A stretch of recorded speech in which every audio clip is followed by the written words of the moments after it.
जब कभी जंगल के इन दो खूंखार जानवरों का जिक्र होता है तो आंखों के सामने इनके खतरनाक चेहरे अपने आप ही आ जाते हैं। जहां शेर जंगल का राजा है और अपने रुतबे के लिए जाना जाता है, तो वहीं बाघ बेहद चालाक और ताकतवर है, जिसका सामना करना किसी जानवर के लिए आसान नहीं है। आपने इन दोनों शिकारी जानवरों को अलग अलग तो शिकार करते हुए देखा ही होगा, लेकिन क्या आपने कभी सोचा है कि अगर इन दोनों के बीच ही लड़ाई हो जाए तो जीत किसकी होगी? क्या शेर बाघ को मार गिराएगा या फिर बाघ शेर को ही पटखनी दे देगा? चलिए बात करते हैं इन दोनों के बारे में। सबसे पहले बात करते हैं जंगल के राजा शेर की। इसकी ताकत का अंदाजा तो हम सभी को है, क्योंकि ये वही शिकारी है जिसके सामने जंगल का हर जानवर थर थर कांपता है। इसका रुतबा इतना विशाल है कि जंगल में किसी जगह पर इसकी मौजूदगी ही हवा को शांत कर देती है। तो वही बाघ ऐसा दरिंदा है जिसकी फुर्ती और शिकार करने की काबिलियत इसे दूसरे शिकारियों से अलग बनाती है। जंगल के सबसे बड़े और खतरनाक जानवरों में इसका नाम भी शामिल है। ये इतना खूंखार है कि इसके आने पर बड़े से बड़े जानवर अपनी जान बचाने की कोशिश में लग जाते हैं। वैसे तो ये बात जग जाहिर है कि शेर का साइज दूसरे जानवरों की तुलना में बड़ा होता है, लेकिन आपको जानकर हैरानी होगी कि इस दुनिया में दो तरह के शेर पाए जाते हैं जिनका साइज अलग अलग होता है। इनमें से पहला है एशियाई शेर और दूसरा है अफ्रीकन शेर। एशियाई शेर, जिसे हम भारतीय शेर के नाम से भी जानते हैं, ये केवल भारत के गुजरात में ही पाया जाता है और यहाँ के गिर फॉरेस्ट की शान बढ़ा रहा है। इसकी लंबाई करीब 8.5 फीट और ऊंचाई तकरीबन 3.5 फीट होती है, जबकि इनका वजन 160 से 190 किलो होता है। वहीं अफ्रीकन शेर ईस्टर्न और साउथ अफ्रीका में देखने को मिलते हैं। इनकी लंबाई करीब 10 फीट और ऊंचाई तकरीबन 4 फीट होती है, जबकि इनका वजन 200 किलो या इससे भी अधिक होता है। वहीं बाघ की बात करें तो हमें Thailand, India, Indonesia, Sumatra, Bangladesh, Russia आदि देशों में देखने को मिलता है। इनके शरीर की लंबाई 12 फीट या इससे भी अधिक होती है, तो वहीं इनकी ऊंचाई तकरीबन 4 फीट होती है, जबकि किसी बाघ का वजन 300 किलो के करीब होता है, जो शेर के मुकाबले बहुत ज्यादा है। मतलब यदि बात शेर और बाघ के बीच लड़ाई करवाने की हो तो हमें अफ्रीकन शेर को ही आगे रखना चाहिए, क्योंकि अगर इस हैवान का मुकाबला एशियाई शेर से होता है तो शेर के हारने के चांस तो बढ़ ही जाते हैं। Strength, teeth and claw size. इसके अलावा अगर इन जानवरों के मजबूत दांतों को देखें तो किसी शेर के दांत 10 सेंटीमीटर तक लंबे होते हैं। ये इतने मजबूत होते हैं कि किसी के भी शरीर को फाड़ने की काबिलियत रखते हैं। लेकिन जब बात बाघ के दांतों की आती है तो इनकी लंबाई 10 सेंटीमीटर से भी अधिक होती है। यही नहीं, बाघ के दांत शेर के मुकाबले अधिक मजबूत और नुकीले होते हैं, जो इसे एक बार फिर ताकत के मामले में शेर से बेहतर साबित कर देते हैं। हालांकि सिर्फ दांतों के मजबूत और बड़े हो जाने से ये तो साबित नहीं हो जाता कि वही जानवर विजेता बनने वाला है, क्योंकि किसी भी जानवर के लिए जरूरी है कि वो अपने शिकार पर कितनी मजबूती से अपने जबड़े की पकड़ बनाता है। तो इस बारे में आपको बता दें कि जंगल के राजा शेर का बाइट फोर्स 650 psi होता है, तो वहीं किसी बाघ का बाइट फोर्स 1050 psi होता है। यानी इस जगह पर भी हमें बाघ का ही पलड़ा भारी दिखाई दे रहा है। उदाहरण के लिए हम इंसानों का बाइट फोर्स 70 psi होता है और इसके साथ ही हम कई हार्ड चीजों को काट देते हैं। तो आप खुद सोचिए शेर और बाघ अपने शिकार का क्या हाल करते होंगे। वैसे शेरों के बारे में बात मशहूर है कि जब ये शिकार के लिए निकलते हैं तो अपने साथ पूरा झुंड लेकर निकलते हैं। इनके इस झुंड को प्राइड कहा जाता है। तो वहीं बाघ अकेला ही शिकार करने चला जाता है, क्योंकि वो अपने एरिया में किसी और बाघ को नहीं आने देता।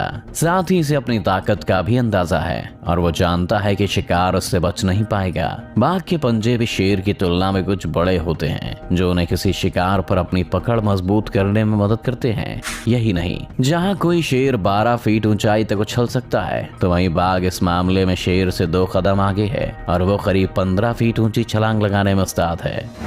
Brain size.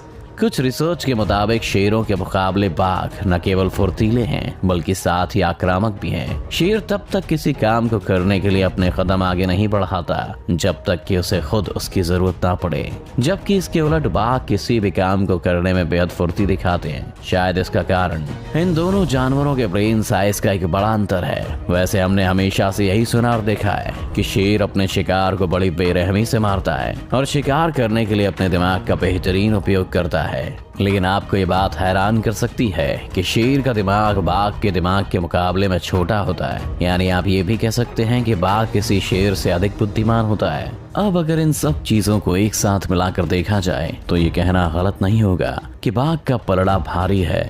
लेकिन किसी जंग के लिए केवल इतना ही काफी नहीं होता, इसीलिए हम भी कोई जल्दबाजी नहीं करते हैं और इनके बारे में थोड़ी और जानकारी लेने के बाद ही इस फैसले पर पहुंचते हैं कि इन दोनों की लड़ाई में जीत किसकी होगी। Attacking strategy. आपने शेर और बाघ की कई क्वालिटीज पर तो नजर डाल ही ली है, लेकिन अगर इनकी अटैकिंग स्ट्रेटजी से ही हम वाकिफ नहीं होंगे तो शायद ये नाइंसाफी होगी। वैसे बात अगर शेरों की हो तो इनके केस में आपको ये देखने को मिलेगा कि इनका हमला अपने शिकार पर बेहद दमदार होता है। ये अपने शिकार को देखते ही उस पर झपटता है और उसे पकड़कर ही दम लेता है। अटैक करने के लिए ज्यादातर एक ही तरीके को अपनाता है, जिसमें ये अपने शिकार को उसकी गर्दन से पकड़कर जमीन पर गिरा देता है और तब तक अपने जबड़े से उसे आजाद नहीं होने देता जब तक कि उसके शिकार की जान न निकल जाए। जब ये शिकार करने के लिए दौड़ता है तब इसे देखकर ही इसकी ताकत का अंदाजा हो जाता है। आपको जानकर हैरानी होगी कि इतने भारी भरकम शरीर के बाद भी शेर 80 किलोमीटर प्रति घंटे की स्पीड से दौड़ सकता है। ये अपना पेट भरने के लिए दूसरे जानवरों का शिकार तो करता ही है, लेकिन कभी कभी तो इसका मुकाबला अपनी हुकूमत को बरकरार रखने के लिए दूसरे प्राइड के शेर से भी हो जाता है। ऐसे में दो शेर एक दूसरे के खून के प्यासे हो जाते हैं और जब तक उनमें से कोई एक शेर हार नहीं मान लेता तब तक रुकने का नाम नहीं लेते। तो वही बाघ का अपने शिकार को पकड़ने का स्टाइल थोड़ा डिफरेंट होता है। ये पहले जंगल में बैठकर अपने शिकार को देखता है और फिर धीरे धीरे उसकी तरफ बढ़ने लगता है। इसके बाद जैसे ही एक सही मौका आता है ये शिकार पर अपनी पूरी ताकत के साथ टूट पड़ता है। शेर की तरह ही इसकी भी स्ट्रेटजी शिकार को उसकी गर्दन से पकड़कर धूल चटाने की होती है। इसके पैने और बड़े दांत शिकार को छटपटाने का भी ज्यादा मौका नहीं देते और वो दम तोड़ देता है। हालांकि इसकी स्पीड शेर के मुकाबले कम होती है और ये 65 किलोमीटर प्रति घंटे की स्पीड से दौड़ लगा सकता है। यानी अगर कहीं इन दोनों की लड़ाई हो जाए और बात भागने पर आए तो शेर आसानी से अपनी जान बचाने में कामयाब हो सकता है। हालांकि जहाँ शेर को आप हमेशा अपनी फैमिली या प्राइड के साथ देखेंगे तो वहीं बाघ अक्सर अकेले ही देखे जाते हैं, क्योंकि ये शेरों की तरह फैमिली के साथ रहने या फिर अपने झुंड को बड़ा करने में भरोसा नहीं रखते। ये जब अपनी फैमिली प्लानिंग को पूरा कर लेते हैं तो उसके बाद अकेले रहना शुरू कर देते हैं और इसी तरह अपने खाने के लिए शिकार और रहने की जगह भी ढूंढ लेते हैं। Appearance of both animals in jungle. जंगल में किसी जानवर के आने पर दूसरे जानवरों में उसका खौफ ही उसकी कहानी बयां कर देता है। शेर की बात करें तो जब ये शिकारी किसी जगह कदम रखता है तो इसका पूरा ग्रुप इसके साथ चलता है, तो वहीं इसकी गर्दन के आसपास लहराते हुए बाल इसके लुक को और भी खतरनाक बना देते हैं। इन बालों के कारण इसे देखकर ही डर का माहौल पैदा हो जाता है और जंगल के हर जानवर का सिर अपने आप राजा के सामने झुकने लगता है। फिर जब शेर किसी जगह रुककर अपनी दहाड़ मारता है तो इसे सुन जानवरों की रूह तक कांप जाती है। इसकी दहाड़ इतनी खतरनाक होती है कि शांत माहौल में आप इसे लगभग 10 किलोमीटर तक भी सुन सकते हैं। तो वहीं बाघ भले ये खतरनाक जानवर है और किसी की भी जान लेने की काबिलियत रखता है, लेकिन यह हमेशा अकेला रहना पसंद करता है, जिसके चलते दूसरे जानवरों पर इसका डर थोड़ा कम देखने को मिलता है। वहीं इसकी दहाड़ भी शेर के मुकाबले काफी कम है और शांत माहौल में भी 3 से 4 किलोमीटर तक ही सुनाई देती है। शेर जहां जानवरों के बीच हर वक्त दहाड़ते हुए पाया जाता है तो वहीं बाघ को सिर्फ गुस्से में ही दहाड़ते हुए देखा जाता है। Why lion is king of jungle, not tiger?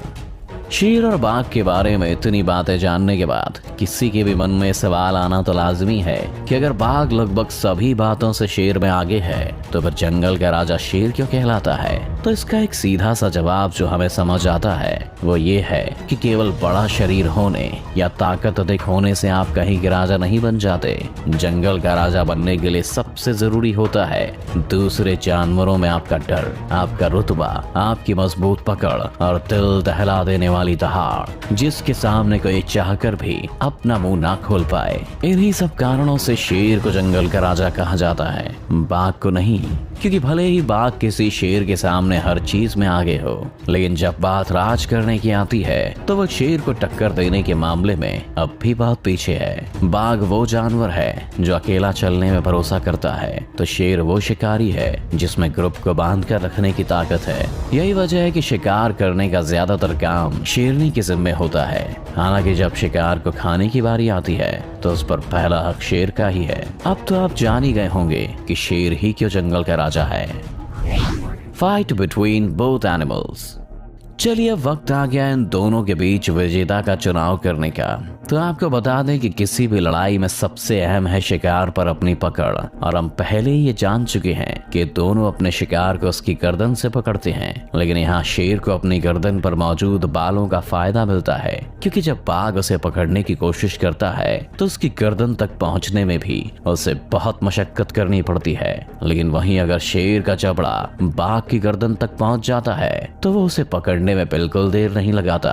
हालांकि यहाँ बाघ का बड़ा और वजनदार शरीर शेर को मात देने में काफी काम आता है। बाघ के पंजे तेज हैं, उसके दांत बड़े और नुकीले हैं, और उसका भारी भरकम शरीर शेर को मात देने की काबिलियत रखता है। इसीलिए तो बाघ और शेर की लड़ाई में अधिकतर जीत बाघ की ही होती है। लेकिन आपको क्या लगता है कि इन दोनों में जीत किसकी होती होगी, जंगल के राजा शेर की या फिर धुरंधर शिकारी बाघ की? हमें कमेंट्स में बताएं। और अगर आपको ये वीडियो अच्छी लगी तो वीडियो को लाइक और चैनल को सब्सक्राइब करना ना भूलें। साथ में बेल आइकन भी दबाएं और नए वीडियोस का नोटिफिकेशन सबसे पहले पाएं।